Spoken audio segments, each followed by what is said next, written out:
Olá, bem-vindos ao nosso mergulho de hoje. Vamos falar de terras raras e minerais críticos.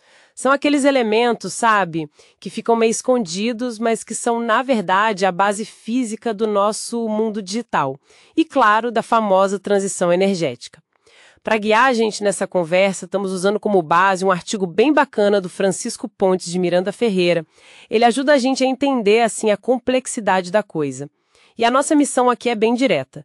Entender o que são esses materiais, por que são tão vitais hoje em dia, quem é que manda nesse mercado global, né? E quais são as consequências geopolíticas, econômicas e até ambientais dessa história toda. Certo, então vamos começar a desembrulhar isso. O nome terras raras já começa daí, né? É curioso, porque na verdade elas não são tão raras assim na crosta terrestre. O problema mesmo, o X da questão, é que é muito difícil e caro separar uma da outra, purificar.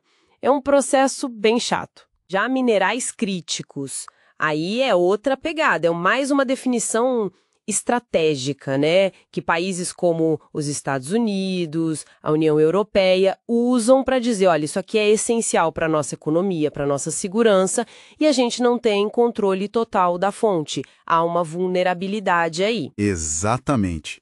E essa diferença é crucial.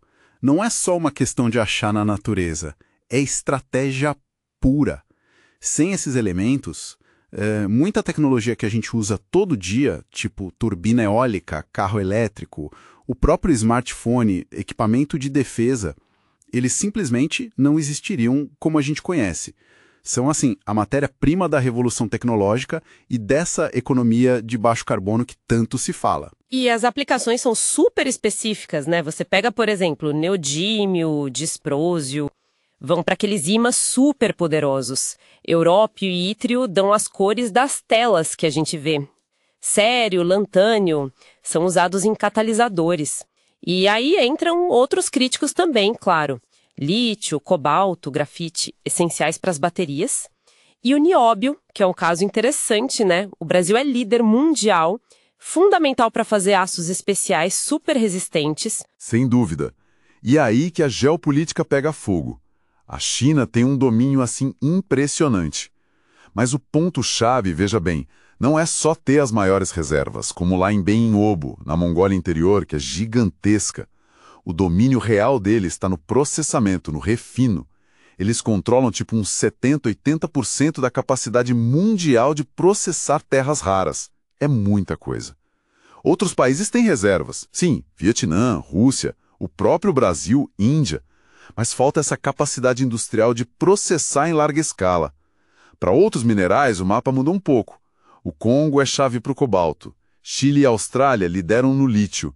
E o Brasil, como você disse, com mais de 90% das reservas conhecidas de nióbio. É estratégico demais. E quem são os jogadores nesse tabuleiro? Além dos países, tem as empresas, né? Tem as gigantes estatais chinesas, tipo a China Northern Rare Earth. Fora da China, a gente ouve falar da Lynas, da Austrália, que é a maior não chinesa. Nos Estados Unidos tem a MP Materials, mas olha que interessante, eles ainda precisam mandar o material para a China para algumas etapas finais de processamento. Mostra a dependência, né? E aqui no Brasil, a CBMM, no nióbio, que é líder isolada. Do outro lado, quem compra tudo isso? Gigantes como Apple, Samsung, Tesla, Volkswagen, Vestas na energia eólica, Lockheed Martin na defesa. Pois é, e isso tudo cria um mercado muito volátil, muito sensível. Os preços sobem e descem conforme as tensões geopolíticas. A China já mostrou que pode usar o controle de oferta como uma ferramenta de pressão, né? Uma arma, por assim dizer. E, ao mesmo tempo, a demanda não para de crescer, puxada pela tal transição verde. Essa combinação gera uma vulnerabilidade estratégica enorme para quem depende da importação.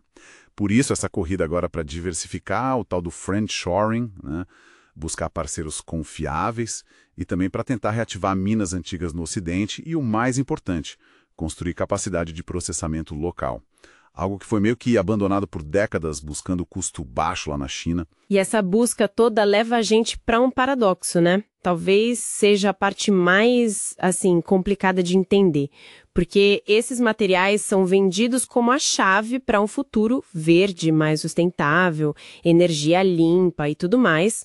Só que a extração e principalmente o processamento deles podem causar um estrago ambiental bem grande.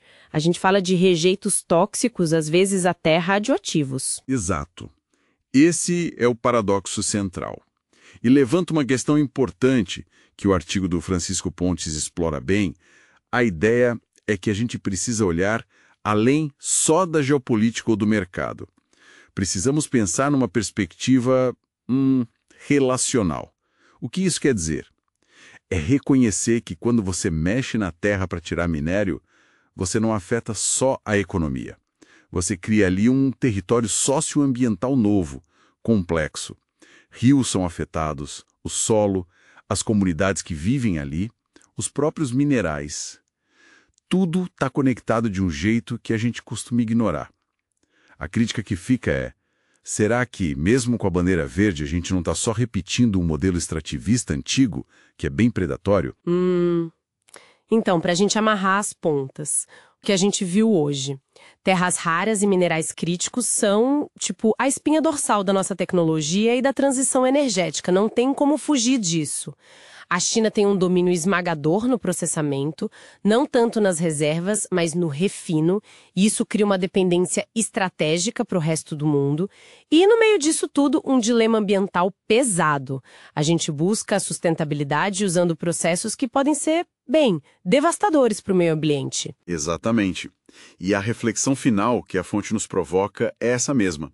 Será que essa busca por um futuro tecnológico que a gente chama de sustentável não está, ironicamente, sendo construída em cima de práticas que são, na verdade, insustentáveis e extrativistas? Fica aí o convite para a gente pensar. Será que dá para ir além dessa lógica, buscar talvez outros modelos baseados em regeneração, em suficiência? E questionar se esse caminho que a gente está trilhando hoje nos leva mesmo a um futuro que seja mais equilibrado, mais integrado com a natureza e, no fim das contas, mais humano? É uma questão para se pensar, né?